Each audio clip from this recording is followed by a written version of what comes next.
Many years ago, in the heart of Nairobi's South B, lived a young man named Mwangi. He was a young civil servant in his early 30s and the firstborn of 3 children. He lost his parents in a road accident near Nyahururu, and since then, he became everything to his younger siblings. He sacrificed his university education for years just to make sure Wanjira, his younger sister, went to school and graduated. Since then, Wanjira had been his pride. Wanjira was tall, beautiful, and sharp-tongued. She always walked like someone who was too important for the dust beneath her shoes. While Mwangi, her elder brother, was humble and mild, Wanjira was fire. She dressed like she owned the city and spoke as if silence offended her. After her graduation from Kenyatta University, she had nowhere to stay while job hunting. So, naturally, Mwangi opened his doors to her. "You can stay here for as long as you need. This is your home." Well, back then, it was just him and his quiet, freshly married wife, Achieng, a gentle and peaceful person, so peaceful that she could slow thunder. But when Wanjira moved in with them, that peace began to bend. It started with Wanjira rolling her eyes when Achieng prayed for too long. Then, she started to complain that the house smelled of fried fish and herbs. One evening, she even refused to eat the ugali Achieng prepared because she said it was too thick and preferred buying chips from outside. But things truly spoiled the day Achieng gave birth to twin baby, Baraka and Bilha, 2 healthy bouncing babies who were blessings to their parents. Well, for Wanjira, they were a curse because from the moment the babies arrived, Wanjira changed completely. The once slightly snobbish sister turned into a full-blown walking storm. She no longer greeted Achieng, and she avoided the babies as if they were contagious. Whenever they cried at night, she would slam her bedroom door in anger. Even the smell of baby powder and milk irritated her, and she would spray perfume in the living room to get rid of the smell. She hated the sight of tiny socks, used diapers, and toys scattered on the floor. One afternoon, while Mwangi was at work, Achieng stood in the kitchen exhausted. Bilha was crying on her back, and Baraka was fussing in her arms. She couldn't bear it alone and called out to her sister-in-law, "Wanjira, please, just help me to hold Baraka while I warm his milk." Wanjira, who was doing her nails in the sitting room, raised one brow. "Me? Am I a house help now?" Achieng smiled politely. "No, dear, it's just for a few minutes. But Wanjira snapped, "You shouldn't have given birth to twins if you can't handle them." Achieng froze in silence, the kind of silence that was heavier than a church bell in midnight mass. Unfortunately, Wanjira was only getting started with her. A week later, Wanjira came home from a lunch date and found Baraka crawling near the front door. She screamed, "This child peed on the floor. Ew, Achieng, your children are animals." Achieng came rushing, apologized, and picked up her baby. "I'm sorry, he just crawled out of the room. I didn't know." Wanjira shouted, "You don't know anything. All you do is breathe and breastfeed. Is this what motherhood is? Count me out." From that day on, Wanjira stopped speaking to Achieng unless necessary. One day, she told her brother, "You need to build a servant's quarters or I'll move out." Mwangi, who was torn between the woman who was raising his children and the sister he had raised, begged her, "Just be patient, Wanjira. The babies are only 6 months old." "Exactly," Wanjira hissed. "Only 6 months, and I already feel like I'm in a nursery school built in hell." However, in all of this, what hurt Achieng the most wasn't Wanjira's words or actions. It was how the babies reacted. Baraka would cry whenever Wanjira entered the room. Bilha would turn her head away and hide her face in her mother's chest. It was as if even their innocent spirits could feel her hatred. She doesn't want us. And then, one day, Wanjira came home with a bounce in her step. She dropped her bag and announced, "I'm moving out next week. I found my own place. Now, there will be no more baby crying symphonies." She laughed. Well, only she laughed because Mwangi stood still in shock and Achieng was too tired to respond. That night, as Wanjira packed, she posted on her WhatsApp status, "I'm finally leaving the baby zoo. Freedom smells like vanilla candles." While in the twins' room, Achieng held both children close. She looked at their innocent faces and cried, "Don't worry, my angels. One day she will understand. One day she will want what she now hates." As expected, Wanjira's new one-bedroom apartment in Lavington was modern with white marble floors,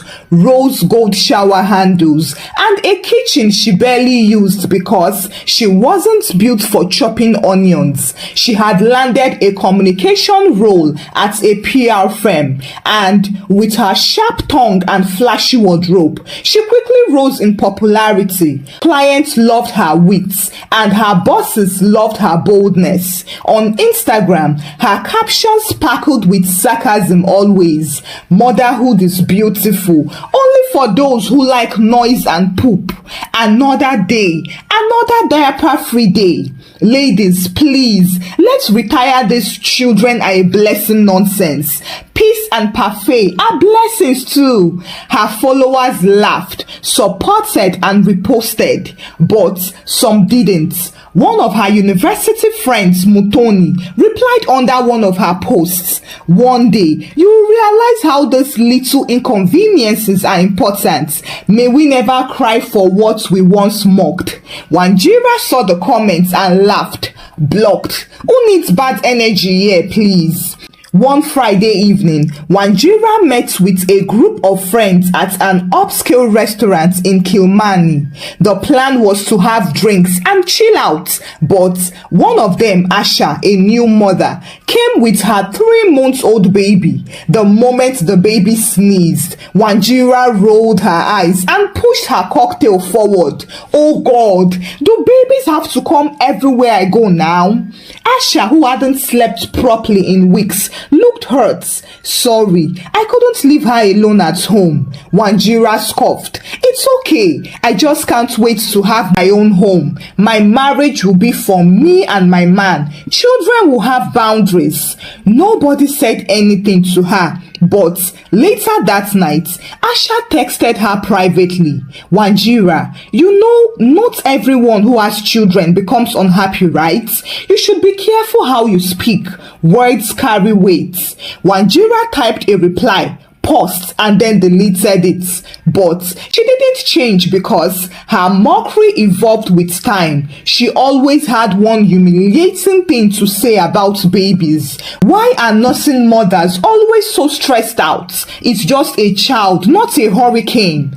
All these aunties with 4 kids and no waistline. Will, can never be me, please. She even laughed when someone told her a story about a baby who died after being left in a car. That is why I don't want children now. They are too delicate and too needy. Everyone was too shocked to reply. One Sunday, Mwangi came to visit her with Baraka and Bilha, who were now almost 2 years old. It was the first time the children had been to her apartment since she moved out. She greeted them with a tight smile and quickly pointed out, "See, no touching of furniture. This is not Gikomba market." The children stood quietly looking at her in confusion. Baraka, who was curious, tried to touch her velvet throw pillow, but but she snatched it away and shouted, "Do you know how much this costs? Look at your dirty hands." Even when Bilha leaned in to hug her, Wanjira shifted back and mocked, "Sweat and makeup don't mix. Stay away." Mwangi looked at his sister in disappointment. "Wanjira, you will become a mother one day, and by then you understand." Wanjira laughed and waved her hand. "Not in this lifetime, big bro." Well, the heavens heard, and somewhere in the sky, the door of mercy began to close slowly. Months later, Wanjira met Otieno at a high-profile media launch in Westlands. He was a senior architect from Kisumu who had just opened his firm in Nairobi. He spoke gently but with power. His wristwatch cost more than most people's rent, but he wore it as if it meant nothing. Wanjira was immediately smitten when she saw him. Otieno was everything she had built on her prayer list: rich, refined, and responsible. And unlike most men, he didn't seem to care that she was outspoken or stubborn. In fact, he admired it. One day, as they had sushi at a rooftop restaurant, he complimented her, "You are fire, and fire makes cold men melt." Their relationship moved fast. As such, 3 months into it, he proposed marriage to her. Wanjira screamed in excitement as the cameras clicked. The video went viral. PR queen finally wifed up. The wedding plans began almost immediately, and Wanjira knew what she wanted on that day. She wanted the wedding to be colorful, expensive, elegant, and most importantly, no babies were allowed. She didn't even invite Mwangi twins, her own niece and nephew. When Achieng called her to ask why, Wanjira replied, "They are too noisy, please. I don't want children disturbing my bridal photos." Achieng's voice was quiet on the phone. "Well, you would need those children one day, Wanjira." She laughed. "I will have better ones by then." The wedding day soon came, and truly, not a single child was in sight. Even the flower girls were replaced with adult bridesmaids holding petals in golden baskets. Some people called it classy, while others called it strange. But Wanjira didn't care. She told her maid of honor, "See, I'm not opening my marriage with baby whales in the background. This is my era of elegance." The marriage started smoothly, but months in, Wanjira began to change. Not because she wanted to, but because her mindset was now shifting. Otieno wanted children, and he had been patient until one night when he asked Wanjira, "So, are you ready for us to start making babies now?" Wanjira smiled awkwardly. "I thought we said we would enjoy the honeymoon phase." "Yes, I said that, but life is short, and besides, my mom is already asking for grandchildren." Wanjira's chest tightened slightly because she wasn't even using protection anymore. In fact, she had quietly stopped it after their 3rd month of marriage. She was actually trying to get pregnant, but nothing was happening. At first, she blamed the delay on stress or diet. She then went to see a gynecologist. They ran tests, and the doctor said, "You are perfectly fine. You are fertile and healthy. Just give it time." When Otieno did his own tests, the lab reported, "You have excellent sperm counts." So, what was wrong? Because every month, the periods kept on coming punctually like a wicked mathematics teacher. As time passed, Wanjira started going closer to friends who were pregnant or nursing babies. She also followed all maternity content creators on Instagram and liked all their videos, but the memories began to haunt her. They came on their own. She was relaxing one evening when she remembered the time she told Achieng that babies were a waste of hips. The time she laughed at a woman whose child had soiled herself in public, and the time she hissed when Baraka vomited on the floor. She had proudly said, "This is why I don't do children. They come with curses." Now, her own words began to ring in her ears painfully, like a sharp sound to the eardrum. One day, she found herself in the supermarket staring at a pack of baby wipes. She picked it up, sniffed it, and quickly put it back, as if the scent burned her nose. Worst of all, her marriage was being affected now. Otieno started sleeping early immediately he returned. He would come back late and speak less. Wanjira began to watch him like a hawk. She even accused him of cheating, but he didn't defend himself. He simply asked, would it matter? One night, after 2 years of waiting and hoping, she finally said the bitter words aloud in the dark. "God, please, give me just one baby. I will never mock them again. I will never reject any child. Just give me one." But the room remained quiet, as if her own words were mocking her by saying, "You don't mean it, do you?" By the end of their 4th year of marriage, Wanjira had totally changed. The woman who once walked boldly and spoke unapologetically now woke up in the middle of the night to check if her breast had grown sore. She tracked her ovulation on 5 different apps. She boiled herbs. She prayed at 3 a.m. She drank bitter juice from a street herbalist that made her lips numb for 2 days. But still, nothing happened. One rainy Saturday afternoon, Wanjira sat alone in her living room, scrolling lazily through Instagram, when she saw a photo that punched her chest. It was Achieng, her sister-in-law, holding a newborn baby girl beside Baraka and Bilha, who were now grown, grinning with missing teeth. The caption read, "Our joy grows. Welcome, baby Shiru." Wanjira stared at the screen like it had betrayed her. A strange laughter escaped through her lips. Oh, she has 3 now. And I, what do I have? She threw her phone on the couch and pressed her hands on her stomach. "Why won't you speak to me?" she cried. "Do you now hate me too?"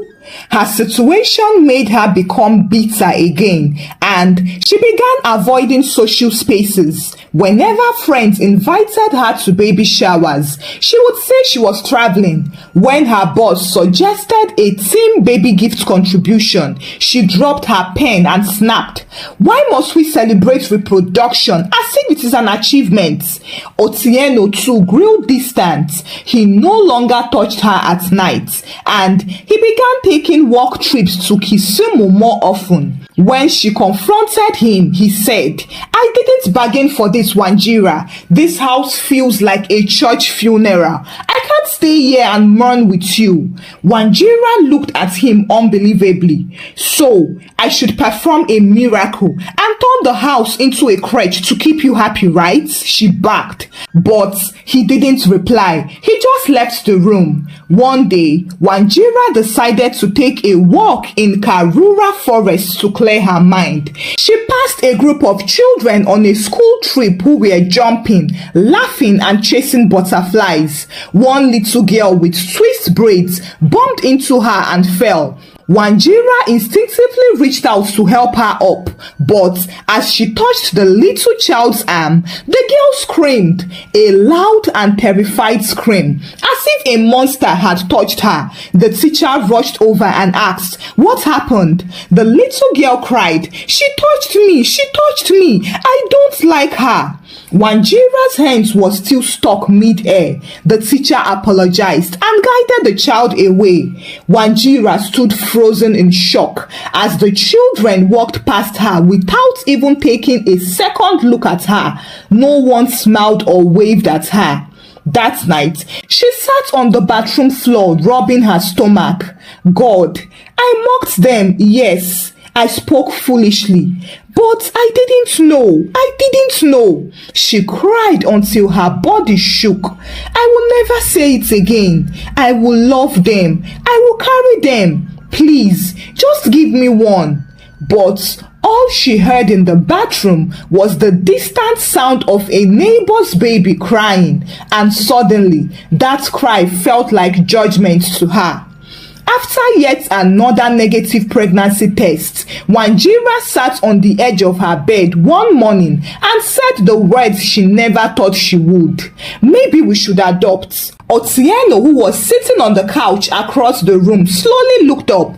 Are you sure? She nodded desperately. Yes, I just want a child to call my own.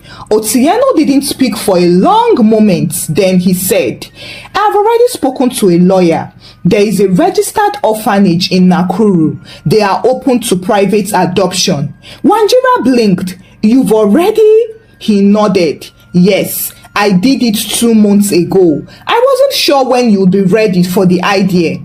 His tone was gentle, but his face was still distant, and Wanjira realized that he had stopped hoping with her. However, they made the journey to Nakuru together on a Saturday morning. As they walked into the orphanage, the matron came out to welcome them. Karibuni, you must be Mr. and Mrs. Otieno. She walked them in and showed them the children who were playing around. Wanjira smiled. She knelt and stretched her hands towards a little boy. Hello, dear. The boy stared at her for 3 seconds. Then he screamed, the same loud and terrified scream. He ran off, knocking off another child in the process. The matron's smile faded slightly. He's a little shy. Let's try another child. They were led to a group of toddlers. One girl was sitting on the floor playing with dolls. Wanjira bent down and smiled. Hi, princess. Can I join you? The little girl looked up and paused. Then, without saying a word, she stood up and walked away. Again, Wanjira was faced with rejection.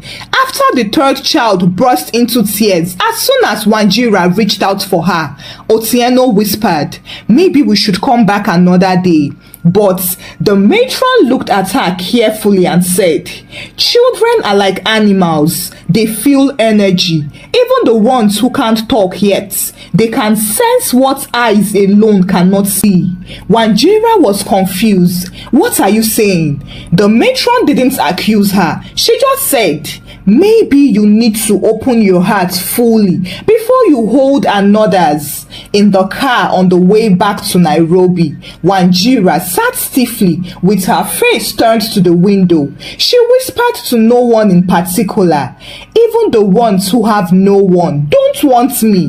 Otieno didn't say anything, but the silence in the car was louder than any judgment. That night, as Wanjira lay on the bed, she remembered all the moments she once laughed at babies when Baraka soiled her scarf and she screamed as if it was acid, when she refused to attend a social gathering because she didn't want to sit near breastfeeding women, when she told Achieng, these things you call children, they are just noisy furniture.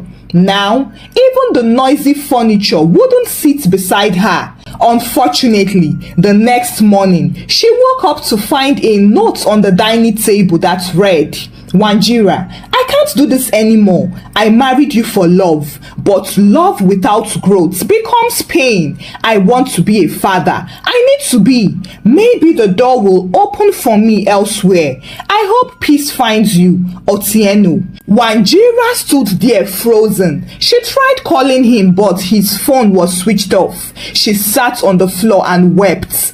Even the man I tried to change for has walked away from me. But as she wept, she heard a tiny voice whisper to her, are you sure you changed because you understood, or you changed because you wanted something? Children know the difference.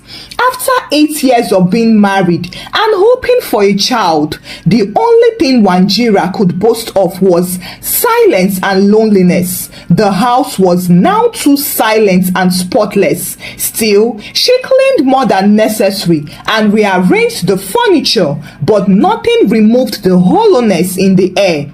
Before, she used to complain about Achieng's twins leaving crumbs under the couch, but now she stared at her empty carpets and wished for even ants to at least come play on them. Her phone barely rang, and the friends who once laughed at her dark sarcasm had grown busy with school drop-offs and doctor's visits. Their WhatsApp groups too had changed and was now full of messages like, "Try Enfamil formula, it helps with gas. My son just worked today. I am looking for a nanny. Mine quit again." Wanjira read everything silently and never typed a word. She had absolutely nothing to add to the conversation. She used to mock the same women, but now she longed to be among them, even if it was just to say, "My baby didn't sleep last night."